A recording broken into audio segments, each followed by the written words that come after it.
નમસ્કાર પેન્શનર મિત્રો અને કર્મચારી ભાઈઓ તથા બહેનો, સ્વાગત છે આપનું આપણી પોતાની ચેનલ પેન્શન ગુજરાત પર। તો મિત્રો, ઘણા સમયથી પેન્શનર મિત્રો અને કર્મચારીઓ જે સુવિધાની રાહ જોઈ રહ્યા હતા એ વિશે હવે મોટું અપડેટ આવી ગયું છે।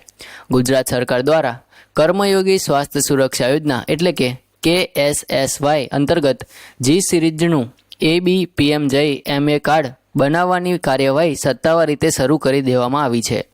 તો મિત્રો, આજે આપણે આ વિડીયોમાં વિગતે સમજીશું કે પેન્શનરોને આ કાર્ડ શા માટે જરૂરી છે, કઈ રીતે આ કાર્ડ મેળવવું અને કયા દસ્તાવેજો ફરજિયાત છે, તેમજ સૌથી અગત્યનું કે અરજી ક્યાં કરવી।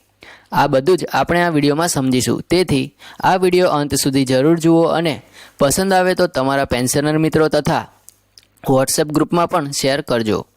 અને મિત્રો, એ પહેલાં જો તમે અમારી ચેનલ પર નવા હોય તો આ ચેનલને જરૂરથી સબસ્ક્રાઈબ કરી દેજો, જેથી આવી માહિતી તમને રોજબરોજ મળતી રહે।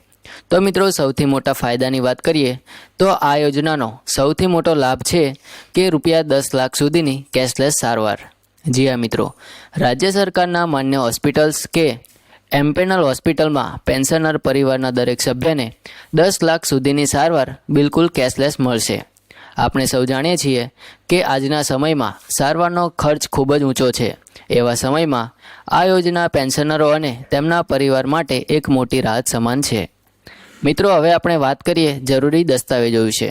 તો આ કાર્ડ મેળવવા માટે પ્રક્રિયાને ખૂબ જ સરળ બનાવવામાં આવી છે।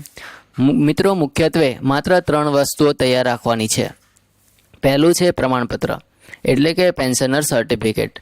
તમે જે ઓફિસમાંથી નિવૃત્ત થયા છો ત્યાંથી વડા અધિકારીના સહી મુદ્રાવાળા પ્રમાણપત્ર અથવા જિલ્લા તિજોરી અથવા પેટા તિજોરી અથવા પેન્શન ચૂકવણા કચેરીમાંથી આ પ્રમાણપત્ર મેળવી શકો છો। બીજા નંબરમાં છે પરિવારના તમામ સભ્યોના આધાર કાર્ડ નંબર। જી હા મિત્રો, કારણ કે કાર્ડ બનાવતી વખતે દરેકનું KYC ફરજિયાત છે। અને મિત્રો, ત્રીજા નંબરમાં છે PPO નંબર એટલે કે પેન્શન પેમેન્ટ ઓર્ડર નંબર। આ નંબર ઓપરેટરને આપવો જરૂરી છે। હવે મિત્રો, આપણે આગળ વાત કરીએ કે અરજી ક્યાં કરવી। તો મિત્રો, ઘણા મિત્રો માને છે કે આ પ્રક્રિયા તિજોરી કચેરીમાં થશે, પણ એવું નથી।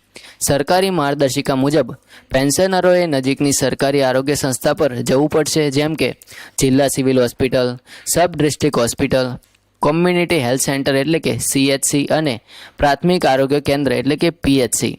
ત્યાં અધિકૃત ઓપરેટર પોતાના લોગિનથી આપની અરજી કરશે અને કાર્ડ બનાવશે। મિત્રો, મહત્વપૂર્ણ સૂચના વિશે વાત કરીએ તો આ વાત તમે ખાસ યાદ રાખજો કે પેન્શનરોએ જાતે વેબસાઇટ પર જઈને કોઈ પણ અરજી કરવાની કે કાર્યવાહી કરવાની જરૂર નથી। માત્ર અધિકૃત ઓપરેટર મારફતે જ સરકારી આરોગ્ય કેન્દ્રો પર પ્રક્રિયા કરાવવાની રહેશે। જો તમે જાતે ઓનલાઈન કરવાનો પ્રયત્ન કરશો તો અરજી અધૂરી રહી જશે અથવા કાર્ડ જારી નહીં થાય।